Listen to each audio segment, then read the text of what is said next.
Hello, and welcome to the Heart of Collaboration. I'm your host, Dr. Bernice Belt, and I am excited about being in this studio here at WKCTC Television Department. And we have a guest. We've been gone a while, and so we have a guest going to help us get back in the groove, and his name is Dujuan Thomas. And he is a young man who has grown up here in Paducah. Many of you will find him to have a familiar face, and those who do not, you're going to be very, very blessed today on this episode of the Heart of Collaboration. So welcome, Dujuan Thomas. Yeah, thank you. Thank you for having me. Yes, I couldn't wait. I'm excited about you being here, and I'm excited about the fact that you are an entrepreneur. And that's one of my favorite groups of people.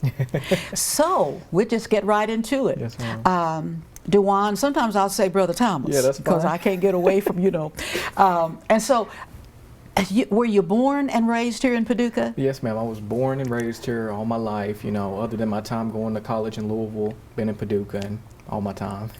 Well, good. Who had the privilege and the loving honor of raising you? Yeah, so for most of my life I was raised by my grandmother, and I'm so grateful for her for taking me in and just, raising me up in the church and just, helping me grow into the man that I am today. Would you like to say her name? Oh yeah, Mary Thomas or Mary Hamilton. So yes, and so many people will know her. Yes, ma'am. That's great, and so many people watched you grow up. So you had to toe the line, didn't you? Oh yes, ma'am. And you graduated from Paducah Tillman High School? Yes, in 2016 I graduated from there. Awesome. So we're going to have probably some teaching staff who are going to be able to say, I know him, I had something to do with him. Yes, and a lot of other people who have graduated who will be happy to know and are happy to know that you've done so well and that they're very, very proud of you. When you finished college in Louisville, which college? Was that? University of Louisville. University of Louisville. Shout out to everybody. Yeah. And when you graduated from the University of Louisville, tell us about your journey right after that. Yeah, so actually this is my last semester right now, so I'm finally getting it all done with, because COVID really threw a curveball with how college was running and everything. So now I'm finally finishing up this semester and, just plan on continuing my own entrepreneurship here in the city and abroad. What is your major and your minor? So right now my major is communications. Awesome. Okay. Well, that's a nice little segue into what we're going to do right now. You founded a productions.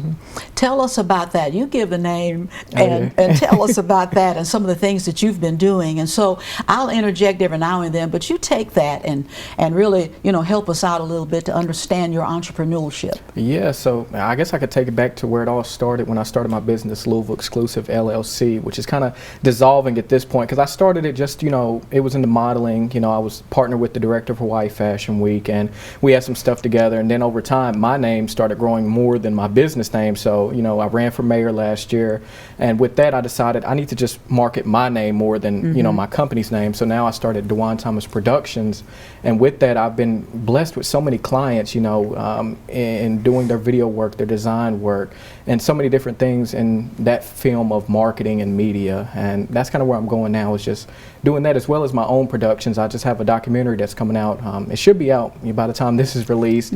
I want to document like some of the notable locals, because there's so many stories here in the city. So with my production, I plan on doing a whole bunch of mini documentary series of some notable people here in the city. Awesome. That's wonderful. Paducah, McCracken County has rich cultures, plural, and because, not only because culture is a part of the human race, but because there have been so many people who have made such differences, and some have gone on and left us in the world as we know it, and some are still with us. Some have raised children who are active and grandchildren involved with all of them, and they have made such a difference in the community. And so as I was sharing with you before we began, that I really think a lot of Paducah, McCracken County. There are so many things here for meeting needs, even providing wants for people who want to excel in different ways. We have a community college that I would hold up against any university. We have so much going on here at this college. We have so much going on in the arts. And we have a really, really solid medical arena. We just have a lot going for us. And here's something else that I think I shared when we were working with Judge Clymer, a county executive, Judge Clymer, with the Unity Group, that for everything that you would need, whether it's medical, education, mental health, the arts, the sociological aspect of a community, we have everything we need in Paducah, McCracken County. But it's not going to walk to you, knock on your door. You got to go get it, and it's there. And so entrepreneurship here in Paducah, McCracken County is a big deal in our region, in our state, all over the world, the free world, and maybe the not so free world. And so young men like you have great opportunity to fulfill not only dreams, but to magnify the talents and the gifts and the abilities that you were born to have and to develop. So tell us, because there might be some aspiring, aspiring persons who might want to do what you do or something similar to it. Tell us how you molded yourself, how you developed yourself to get to Dujuan Thomas Productions, and then we'll go on to the next thing that you're doing. Yeah, so I'm grounded in my faith. Without God, I cannot be doing any of the things I do. So every time I'm on social media, I tell them, you got to keep your faith in God first and foremost. That's what you got to do.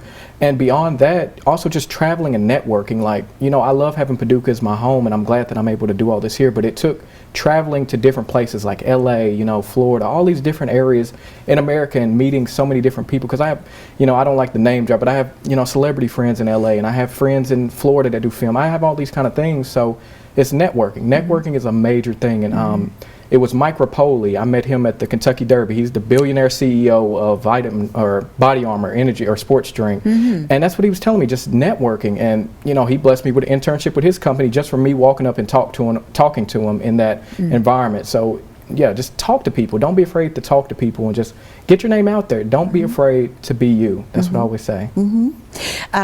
And people, the heavy hitters, in different arenas, they know when you're sincere and when you're not. They know when you're just talking to hear yourself in the atmosphere. They know when you're sincere. And so I didn't know you. I didn't think I knew you early on. But in the interaction that we've had, I've been on this road of life for a while now, and I know when people are sincere, and I know that you are.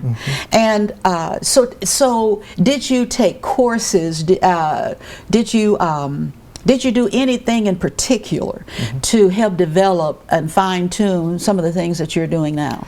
Honestly, it's all been self-taught. It was in middle school when I got my first camera. My mom got me a camera. I think it was for my birthday or something like that. A little cheap camera, because I'm just a kid. And I started vlogging every day. And just from there, I just started developing, I loved film. I just started acquiring that love for film over time. So it's really self-taught. College, I took college classes that were in the film department and everything, but a lot of the stuff they were teaching, I'd already taught myself just from watching YouTube or just getting hands-on. It's all about hands-on. So if you're able to get your hands on things, and there is opportunities to get your hands on things, especially with colleges and other areas, and some more things that are coming with the Boys and Girls Club. I'm working with them to get something together with film and everything. So excited for that. So it's just getting hands-on practice, I think. And college classes can help you. It just depends on your path. So everybody's path is different. Mine was just more of a hands-on and self-taught. And so when Grandmommy got that camera, to a lot of people, that's not very important. That's no big deal. But for what God was trying to do in your life, and because of what you wanted to do your part in, to do in your life, that camera was pivotal. Man. Yes, ma'am. That camera. And so I just want to say, and you've just given the example, that baby steps are very important. Your baby steps, and you put together all those steps, and the next thing you know, you've got a journey. Yes, ma'am. You're in the midst of your journey. Now, what's that other thing that you have going on? So right now, I'm in the works of producing my own talk show. So ever since I was young, I always told, I always said that I'm going to have my own talk show. And, this vision came to me over the summer where I converted my great-grandfather's old garage into my studio and, revamped it, got everything in there and all my equipment. And, like you said, my whole life is built up to that. I started with that $12 Walmart camera to having thousands of dollars worth of equipment. But, it just took those steps, and it took years of dedication, work, and faith. And right now I have my talk show, as I said, so Dujuan Thomas Live, which is coming out this Friday. Well, I don't know when this will be out, but it'll be out, and I'm excited for it. I just want to give a platform to locals, notable locals that are doing things, because one thing Paducah does have is all these resources, but we don't have a platform for like getting creative or artists or singers or, just leaders in the community's names out there. People got to go to Atlanta or LA to try to make their names big. But no, I want to bring that to Paducah. We can do that here because we have so much talent and so many talented folks. So with my show, that's what I want to do, is just motivate and inspire the community with the people that I bring onto my show. Now tell me, on the TV show, are you going to your diversification, I guess I could say, would be different age groups, different orientations, different walks of life, including some kids who never thought they would have a chance to sing or to play an instrument or anything like that. And so will it be that much diversity as you go along? Yeah, so for now, and also I have celebrity guests that come on. So I have Dorinda Clark-Cole that's a guest on this season, and then Blake McGrath, he's a LA dancer and choreographer and all that. And yeah, I do. I have like, and it's basically based off Jimmy Fallon or the Late Show, the late night talk show. So I come on and talk, about whatever's going on. Then I bring on my guests, and then I end the show with an artist as well. So it's kind of a two-parter. So some of those people that their name isn't out there, if they're not a guest sitting down talking with me on the show, they can definitely be featured as an artist to share their craft. If it's dance, I don't know, painting or singing. I got dancers and singers right now. So in the future, I do plan on just, expanding it as I expand my brand. Yes, awesome. In terms of in terms of those two, the productions and your TV show, in terms of those, tell us, without name dropping, because I guess that's not a real cool thing to do. No, these days. Not these days. But tell us some of the topics, some of the specific locations where you've been so far. Just in my journey throughout.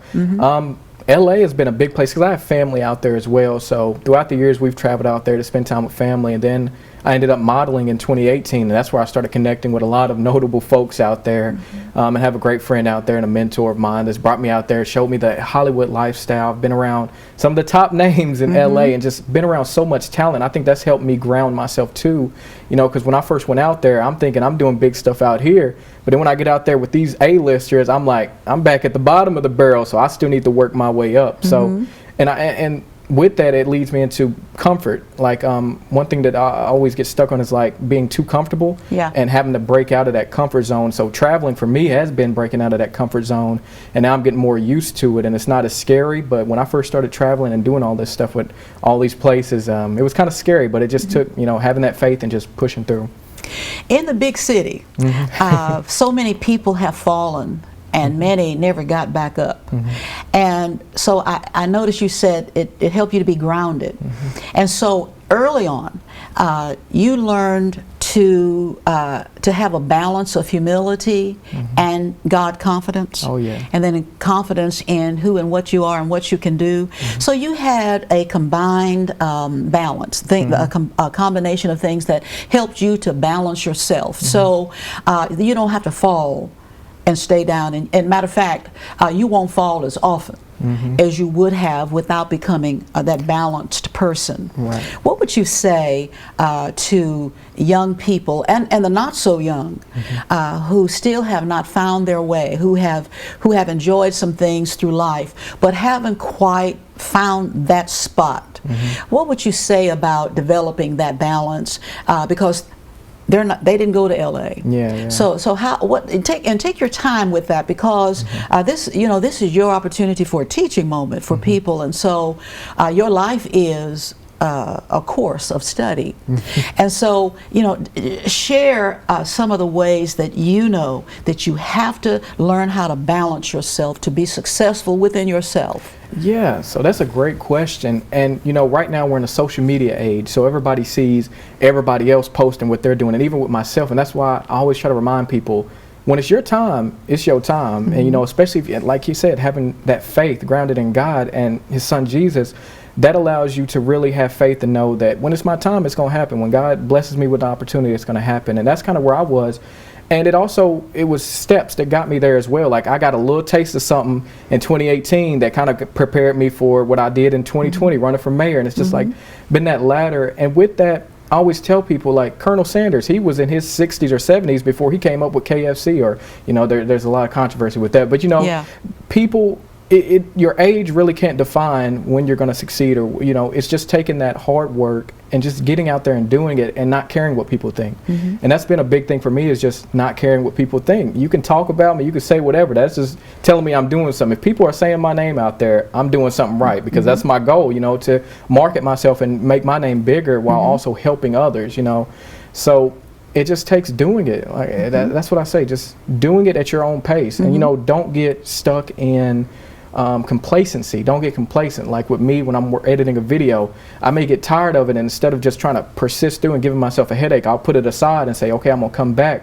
But I don't want to take that come back to 5 days later, you know, waste 5 days of not doing work. So just don't be complacent, and just, it'll happen when it's supposed to happen for you. And it's important not to compare and compete. Leave competition in the sports arena.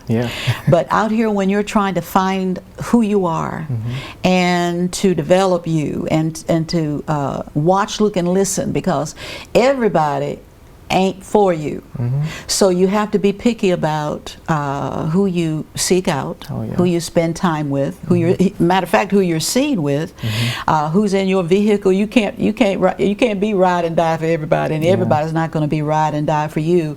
And so you have to develop some high personal standards, not to be better than anyone, but you can't be down here trying to get here. And and being grounded and be intelligent about it. You don't have to have 15 doctorates to be intelligent. You just have to watch, look, listen, read, open up some books, read, study. A younger friend of mine says that she goes into Walmart's electronics department. And she just goes in there and spends a couple of hours. Everybody, including management, will be watching her. But she'll tell them, I'm just trying to learn everything I can about all the electronics that you have in your department. Well, what made you do that? Dr. Belt told me to come in here and do and I did. I said, just go in there, read the packages, read what it says it does, what it'll do, you know, read, you know, find out about all of this, because she wants to be a professional photographer.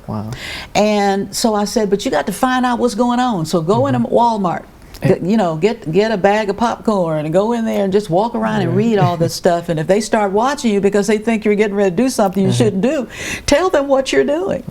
And so we had a big laugh about that. But her relatives who are investing in her have helped her get equipment, and so she's learning how to do things. She shows me some things every now and then, but she has that same sweet spirit, that same entrepreneur spirit that you have. I wanted to tell you about her. She's a remarkable young lady. If you had to share anything in particular going forward, what would that be? If I could go back to that point, you know, this will add into it, like first keeping your circle small. And that's one thing that I do is, like, I have a handful of close friends that I consider my close friends. And you have to have that discipline to say, no, I'm not going to go hang out. I'm going to work on my craft. And then also, like you said about studying, for me with film, I studied some of the greatest YouTubers, some of the greatest people, and I watched what they did, and I imitated it. You know, with film, it's not really copying, because, you know, it's your own thing. You're filming it all yourself. So it's good to imitate the greats, because they obviously know what they're doing. That's why they're successful. So look at what they do and try to imitate it. But, you know, over time, you will twist that into your own craft or whatever, but just try to imitate the greats, and that'll be a great way of forming your own greatness. Something else that I know that you do, because I observe people, and I can tell you what they do and what they don't do. But some of the things that I know that you do is that, well, first of all, you're big on your character, and you're big on not getting caught up in personalities, but paying close attention to the character of people, how they treat people, how they conduct themselves in various during various things and in various venues, and how just being selective about how you communicate with people. Because once our words go out into the atmosphere, they stay out there. Oh yeah. And so I know that you've done that, and I bet Grandmama has something to do with that too, and because I'm sure she imparted lots of wisdom. What were some of the words of wisdom that grandmother imparted to you? Oh man, there's so many. Just keeping faith in God throughout it all, and then also, not only just my grandmother, but her sister, my Aunt Virginia McClure. She's been a staple in my life with the wisdom that she's bestowed on me. And, I don't even know if I could just think of one thing, but it's just keeping grounded in my faith and trusting God. That's some of the biggest things, and that's what's kept me where I am here today. What were your favorite foods that Grandmama used to fix you? Oh, and still does. So many. Spaghetti. Her green beans, greens, all that stuff, like so much food. Like I can eat it. I love all food. So really anything she makes, and she makes the best salmon patties. I love those, and her homemade coleslaw. Ooh, tell Grandmama I'm on my way. Right. I need some tonight too myself. It's a wonderful thing about grandparents. I didn't know either of my grandmothers. They were gone before I was born. But I knew my grandfathers. They were very philosophical and low on education, and two of the most intellectual individuals I've ever known. I will put both of my grandfathers up against anybody if they were still here. And they would say just really neat things. Grandpapa Stewart, my daddy's daddy, would say when anybody would ask him, "How are you doing, Mr. Stewart?" or "How are you doing, Mr." His name was James and people called him Jimmy. How you doing, Mr. Jimmy?" "I'm doing better than I deserve." Oh wow. Or he would say, "Just like you, doing better than I deserve." And I used to listen. I hung around older people all the time, so I guess I've always been an old soul. And my mother's daddy, Granddaddy Brewer, he would say, "Bernice, what you learned today?" Then if I took too long to think about it, he would say, "Were you listening?" And so he wouldn't condemn me or anything like that. He would just want to know, "Were you listening?" Because you ought to be able to tell me what you learned today a whole lot quicker than that. And so I would learn those things, and education was real important. So I can imagine with your grandmother making sure you get an education, not only because you're a person of color and you're a young man, but that you're a human being. Yes, ma'am. And what were some of the things she would say about learning and making good grades and things like that? She would always speak life into me, honestly, saying that I can do those things. And she's always known, even through high school, like I'm a type of person that doesn't like to study, but I don't honestly need to study, and I still pass. And she's just always, encouraged me to study anyway. But she's just always spoke life, that you can do it, that you can do it, you can do it. And that's, I guess, what's been embedded in my head. And, all my family has been supportive, from my mom, my dad, my grandparents, just my cousins, and all this. They've all been very supportive and just pushing me, and never speaking negative things into me. Speaking life into you, that kind of gave me goosebumps there for a moment. Because when you speak life, you give life, and you extend life, and you're part of that person's journey for a lifetime, even after we're all gone. Our narrative and all of those things are still out here in the universe, and people remember that, and people are not necessarily impressed by it, but people are changed because of it. People are rearranged because of it, and then wanting you to be successful. I know that in the day, because of the struggles of people in different cultures, just to survive was the goal, just to get enough to eat, just to not go to bed hungry, just not to flip the switch and things don't come on, you know. But we've evolved. All the cultures have evolved. All the cultures have had issues, and all the cultures have evolved. And so we have this opportunity to speak life into other people as life has been spoken into us, as the universe has poured into us. And so we get to do the same thing. We've got to keep it moving. We've got to keep it going on. And so even if it's indirect, you're teaching, aren't you? Oh yeah, I guess I do consider it, you know, a lot of teaching moments. And now that I'm kind of more set in motion of what I'm doing, I've really gotten a great mind on what I should be saying and the things that I can tell people to help encourage them and push them to do what they want to do. Excellent.